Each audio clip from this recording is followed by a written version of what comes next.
Business meet పెడతాం, ఎంఓయూలు చేసుకుంటాం. ఏ ప్రభుత్వం చేయాల్సింది. అడ్డగోలు జమాబంది దానికి లెక్కలేని కథ అంటే ఏందన్నట్టు ఒక హైప్ క్రియేట్ చేసుడు, దీనికి ఆచుడు, దీనికి గురువు చంద్రబాబు నాయుడు. ఇప్పుడు చంద్రబాబు నాయుడు చెప్పిన లెక్కల బిజినెస్ వచ్చేది ఉంటే, ఎంఓయూలు సక్సెస్ అయి ఉంటే ఆంధ్రప్రదేశ్లో ఈ పాటికి 20 లక్షల కోట్లు వచ్చి ఉండాలి. ఆయన ఫస్ట్ టైం అలా సీఎం ఉన్నప్పుడు ఆ ఊళ్ళో పెట్టే కదా వైజాగ్లో, అమరావతిలో కదా వైజాగ్లో పెట్టిండు. వైజాగ్లో ఎవరు వెళ్ళి ఎంఓయూలు చేసిన వాళ్ళంటే వంట మనుషులు అని చెప్పిండు.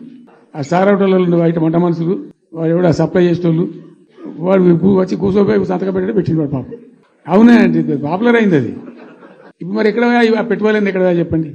ఆఖరికి 10,000 కోట్లు అన్న రావాలి. 15 లక్షల కోట్లు, 6 లక్షల కోట్లు, 8 లక్షల కోట్లు.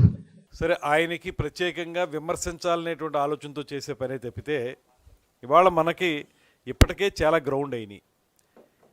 ఇక ముందు కూడా మనకి ఏవైతే ఎంఓయూలు అయ్యాయో అవన్నీ కూడా గ్రౌండింగ్ చేయడానికి మనకి దీనికి ఒక ప్రత్యేకమైనటువంటి ఒక మిషన్ ఏర్పాటు చేయడం కూడా జరిగింది. ముఖ్యమంత్రి గారు ఎవ్రీ 15 డేస్కి, ఎవ్రీ 1 మంత్కి కూడా రివ్యూ చేయటం, అదేవిధంగా ఏ డిపార్ట్మెంట్ నుంచి మనకి ఎంఓయూలు అయ్యాయో ఆ డిపార్ట్మెంట్ వారు కూడా దాన్ని ప్రతి 15 రోజులకు ఒకసారి రివ్యూ చేసుకుని ఎక్కడ మనం ఉన్నాం, ఏ రకంగా గ్రౌండ్ చేసుకుంటున్నాం అనేటువంటి మైన్యూట్ ప్లానింగ్ తోటి ఈ ఎంఓయూలు చేసుకోవడం జరిగింది.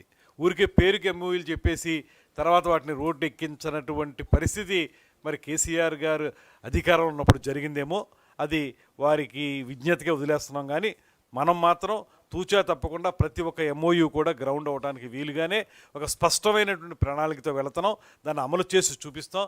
ఇప్పటికే కొన్ని చేసేసాం.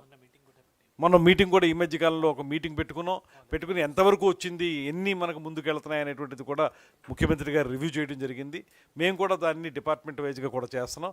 ఖచ్చితంగా ఎంఓయూ జరిగినటువంటి ప్రతి ఒక్కదాన్ని కూడా గ్రౌండ్ చేయడానికి ఈ ప్రభుత్వం చిత్తశుద్ధితో కృషి చేస్తుంది.